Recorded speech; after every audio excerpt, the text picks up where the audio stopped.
Bonjour à tous et bienvenue dans le monde de Baron Samedi. Avec le dernier chapitre de cette semaine, l'envie de vous faire une petite review sur le scan ainsi qu'une petite théorie s'imposait. Je pense qu'il y a certaines pistes que l'on pourrait creuser, donc ne perdons pas de temps et commençons cette vidéo. Avant de nous attaquer au gros de ce chapitre, nous devons nous attarder sur deux cas qui ont marqué mon attention. Le premier est celui de Prospero, le fils de Big Mom. Outre le fait que le fils de Big Mom annonce le retour des Big Mom pirates, c'est l'annonce qu'il fait qui a marqué mon esprit. Finalement, comme Prospero le dit si bien, l'alliance entre Big Mom et Kaido est des plus fébriles. Comme vous le savez, je pense qu'Oda va en profiter pour faire tomber tous les équipages des Yonko dans cet arc. Mais est-ce que nous savons de quelle façon? En réalité, pas tellement. Pour ma part, avec le traitement des Tobiropo, j'ai de plus en plus l'impression que l'on assiste au remake du Survival de Skypiea. Et comme dans le Survival, il semble bien que seuls les plus forts réussiront à atteindre la zone du boss final. Ce qui serait d'ailleurs assez intéressant serait que comme dans Skypiea, seuls quelques élus réussiraient à se battre contre Kaido, comme les 5 qu'avait choisi Ener pour son combat final. Tout cela pour dire que l'arc auquel nous assistons est imprévisible, et cela pour notre plus grand plaisir. Autre chose qui est assez marquante dans ce chapitre, c'est la dévotion des hommes de Kaido envers leur maître, ce qui m'intrigue de plus en plus. Nous connaissons la façon dont il opère. Kaido est réputé pour briser ses adversaires, qui le rejoignent ensuite dans sa quête. Mais justement, il nous faut nous demander, est-ce que les soldats de Kaido l'aiment profondément, ou bien est-ce qu'ils ont été brisés au point d'avoir perdu leur ambition? La question n'est pas anodine, car c'est la première fois depuis Crocodile que les Mugiwara affrontent des personnes qui n'ont plus d'ambition. Et le cas de l'équipage des 100 bêtes est des plus marquants, car la plupart des hommes de Kaido étaient tous d'anciens capitaines pirates. Ceci acte la volonté de l'auteur de nous rappeler l'importance de la quête des adversaires. Les hommes de Kaido sont incapables de rêver, ils n'ont plus d'ambition. Ceci explique donc pourquoi leur défaite surviendra. Ils ne sont tout simplement pas à la hauteur. Ceci devrait nous faire relativiser en cas de déception à ce niveau, car la guerre promise ne ressemblera pas à celle que l'on croit. Mais après ces deux petits détails analysés, attardons-nous sur le plus important du chapitre, le cas Yamato.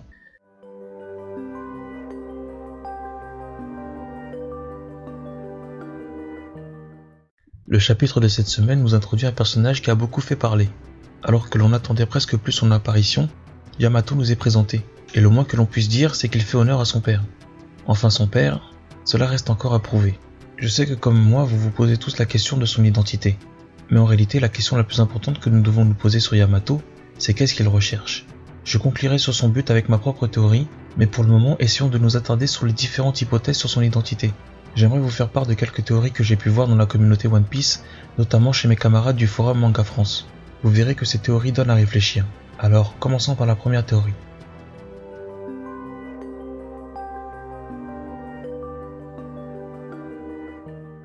Est-ce que Oden serait encore en vie? C'est la question qui se pose après avoir vu Yamato. Nous avons pu observer à la tenue qu'il porte qu'il partage un lien fort avec Oden. Les chaînes, les vêtements, tout ceci nous ramène à la mort de ce héros tragique. Mais ce qui est le plus intriguant est la phrase qu'il prononce envers Luffy. Il dit bien à Luffy qu'il l'a longtemps attendu. Remarquez bien que l'auteur insiste sur cette phrase. Or cette dernière a été prononcée par le personnage d'Oden, dont l'attente d'un certain homme est le thème central de cet arc de Wano.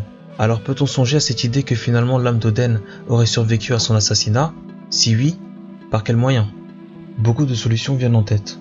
En effet, l'idée d'un transfert d'armes est de plus en plus sollicitée dans l'œuvre, avec le cas de Chebek, Big Mom, Mother Caramel ainsi que Moria.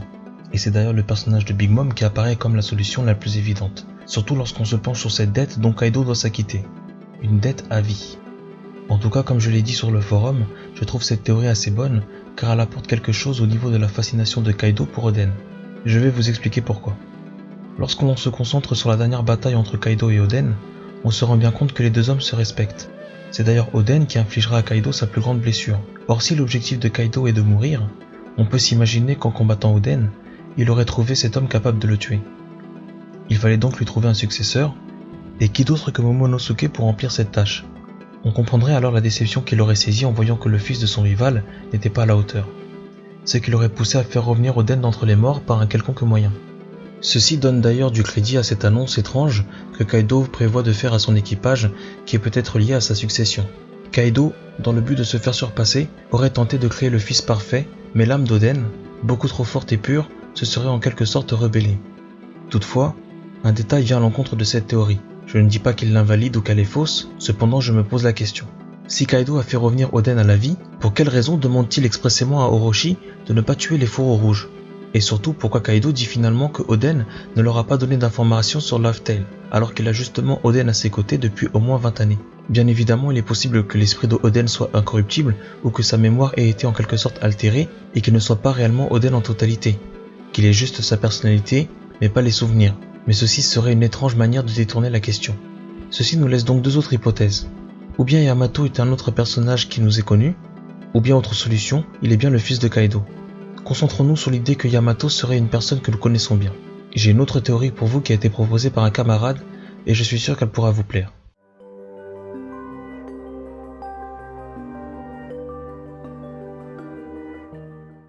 Et si Yamato était Momonosuke?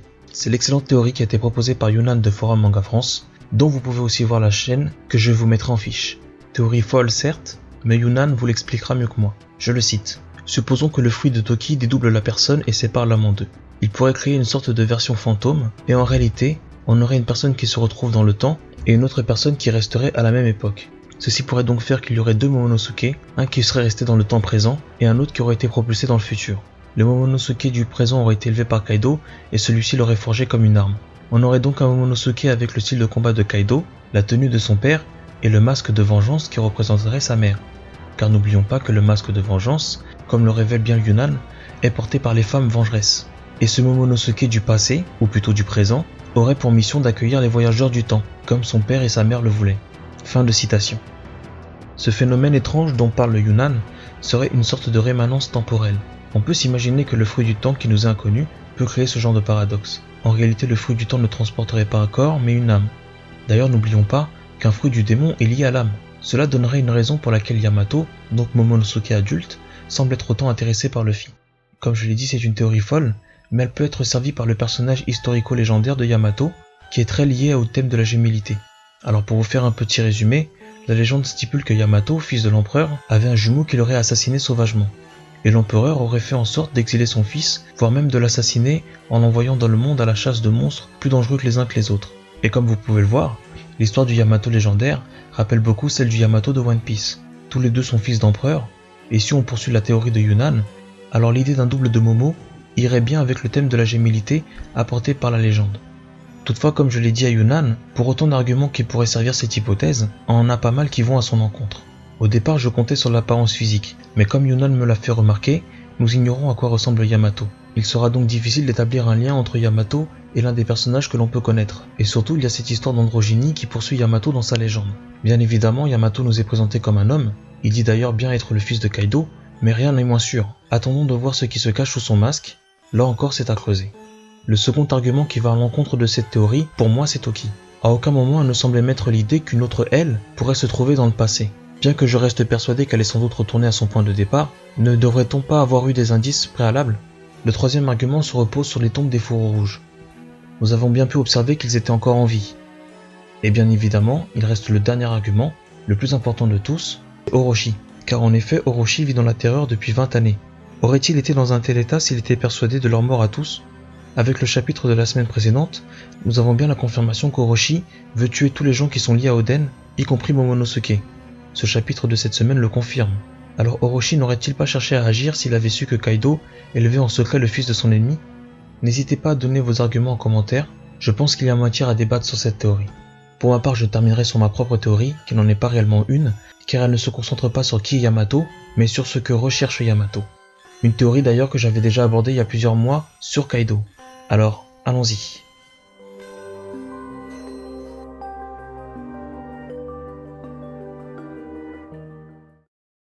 Comme je l'ai dit, ma théorie rejoint celle que j'ai faite sur Kaido il y a quelques mois. Je vous invite à la regarder si ce n'est pas déjà fait. Dedans, j'y ai abordé la tragédie de la vie de Kaido, et Yamato pourrait bien avoir un rôle à jouer dans cette tragédie. Mais avant d'aborder la relation entre Kaido et Yamato, il faut aussi aborder la théorie qui prend de plus en plus d'importance, qui est celle du fils caché d'Oden. Celle-ci irait bien avec le thème de la gémellité de l'histoire de Yamato, car nous savons que Momonosuke lui n'a pas eu de jumeaux. Toutefois, nous ignorons ce qu'il est advenu de Toki. On peut donc se poser la question, et s'il existait une autre personne liée à Oden, que Kaido aurait pris comme enfant? Un enfant qui aurait peut-être des traits masculins et féminins à la fois, comme dans la légende.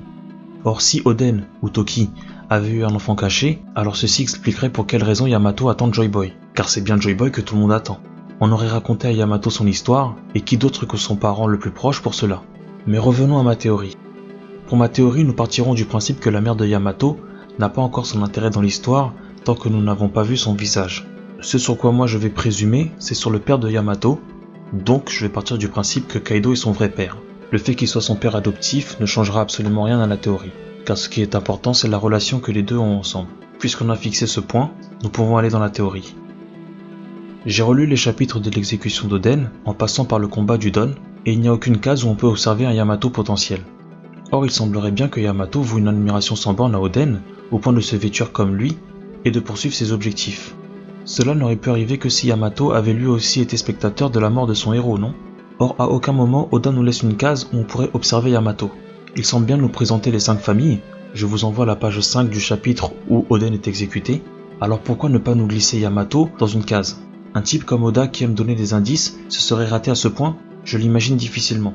Cela signifie donc que Yamato n'était pas à l'exécution. Alors pour quelle raison il n'y était pas? Est-ce qu'il était trop jeune? C'est un argument peu valable. On a vu Kaido. Étant un homme dur, est-il du genre à laisser son fils rater une exécution? Non. On a pu le voir à son traitement de Momonosuke. Donc non, la solution la plus plausible serait que Yamato n'était tout simplement pas né à cette époque. Toutefois, pour le reste de la théorie, nous partirons du principe que Yamato a vu Oden mourir, et qu'il essaie depuis de suivre ses pas, au grand désarroi de son père. Quand je dis au grand désarroi, alors c'est possible que oui, mais en même temps c'est possible que non, car il y aurait une autre solution. Et si la fascination de Yamato pour Oden ne venait tout simplement pas du traumatisme de l'exécution, mais plutôt de Kaido. Nous savons que Kaido portait Oden en grande estime. Il a même parlé du fait que l'on se souviendrait de la mort d'Oden quelques années après. Et comme vous le savez, dans le monde de One Piece, les héros ne meurent pas tant qu'ils ne sont pas oubliés. Iluluk le dit à Wapol, Chopper exaucera son rêve. Roger fera la même promesse à Riley qu'il ne mourra pas. Quelque temps après, elle lancera la plus grande vague de piraterie de tous les temps. Ohara n'est pas morte, dira aussi Aokiji. Nous savons que Robin la fera renaître. Et tout comme ses personnages avant eux, Oden prédit qu'il ne mourra pas. Et justement, ses fourreaux rouges, son fils ainsi que les Mugiwara sont là pour perpétuer sa volonté. Tout cela pour dire que dans One Piece, tout passe par l'héritage du rêve, les exploits, la parole et les contes. Il nous reste alors Yamato et Kaido. Si Yamato n'a pas été témoin de l'exécution d'Oden, alors la personne qui lui a raconté est soit certainement sa mère, soit son père Kaido. Ce qui serait vachement intéressant en termes de storytelling. Bien évidemment, il ne faut pas oublier que le flashback d'Oden est lu à travers son mémoire. Donc il serait aussi possible que quelqu'un ait lu son journal. Mais moi je partirais du principe qu'il serait plus intéressant que Kaido ait raconté à son fils l'histoire d'Oden. Kaido aurait donc raconté à Yamato les derniers moments de celui qu'il considérait comme son rival. Mais surtout, Kaido aurait raconté à son fils ce que beaucoup ignorent, une partie de l'histoire cachée de ce monde. Je rappelle que Kaido semble intrigué par les dernières paroles d'Oden. Et surtout, on ignore pour quelle raison Kaido a décidé d'investir Wano et d'y vivre pendant maintenant 20 années. Or mes amis, je le répète ici, mais serait-il tout simplement possible que Kaido attende lui aussi la venue de Joy Boy et cette prophétie qui lui semble liée? Ceci pourrait être la raison du conflit entre Yamato et Kaido. Et pour cela, il faut se référer à la légende. Nous savons que le Yamato de la légende était dit très violent. Il a assassiné son frère jumeau, et son père aurait cherché à se débarrasser de lui, et l'aurait envoyé voyager pour défier des monstres. Or le Yamato de One Piece semble être l'inverse. On a vu qu'il est très fort, mais son caractère laisse songer une nature beaucoup plus pacifiste que celle de son père. Ceci est pour dire que Yamato et Kaido s'opposent sur le caractère, mais peut-être aussi sur les objectifs et sur les rêves. Or dans ce chapitre, nous voyons justement que Yamato dit à Luffy qu'il l'attendait depuis très longtemps. Et la seule personne que tous semblent attendre dans l'arc de Wano, c'est Joy Boy, ou plutôt son héritier. Sauf que Yamato pense que c'est Luffy, et Kaido absolument pas. Kaido imagine certainement quelqu'un d'autre. Il attend quelqu'un d'autre, peut-être l'héritier de son ancien capitaine Chebek, voire Chebek lui-même réincarné. Je le répète, si vous n'avez pas vu ma théorie précédente, n'oublions pas que nous ignorons la véritable nature des Rocks et les secrets qu'ils ont découverts. C'est là que l'idée que Kaido, en tant que personnage tragique, pourrait prendre tout son sens. Ce à quoi je vais vous ramener avec ce petit extrait de mon ancienne théorie sur Kaido et sa tragédie. Faisons une petite pause et je reprends tout de suite après. Je vous l'ai dit, Kaido est un personnage tragique. C'est un héros tragique. Le but d'un héros tragique est d'échouer. Il échoue car il se trompe sur sa vision du monde. Une vision du monde totalement opposée à celle de Shanks. Kaido attend lui aussi Joy Boy car il a entendu la prophétie d'Oden et il y croit profondément. Alors oui, on pourrait penser qu'il souhaite connaître les poneglyphes, mais nous savons que les poneglyphes mènent à Laugh-Tale et au One Piece, et surtout à Joy Boy. Alors, est-ce que Joy Boy serait réellement la personne que Kaido attend? Pour ma part, c'est fortement possible. Il serait même possible que Kaido se soit installé à Wano des années avant, car il attendait justement le retour de ce Joy Boy. Sauf que Kaido s'est totalement trompé sur son identité. C'est ce qui rend l'histoire de Kaido tragique, car il ignore que Joy Boy, ou son successeur, est Monkey D. Luffy. Mais ceci... Vous connaissez la fin de cette vidéo. La tragédie de Kaido aurait été qu'il aurait sacrifié une partie de sa vie pour finalement se tromper sur la véritable nature de Joy Boy. Ceci donnerait une forte dimension tragique à tout cet arc, surtout s'il se concluait par la mort de l'empereur, avec une réconciliation avec son fils, grâce à l'héritier de Joy Boy, Monkey D. Luffy.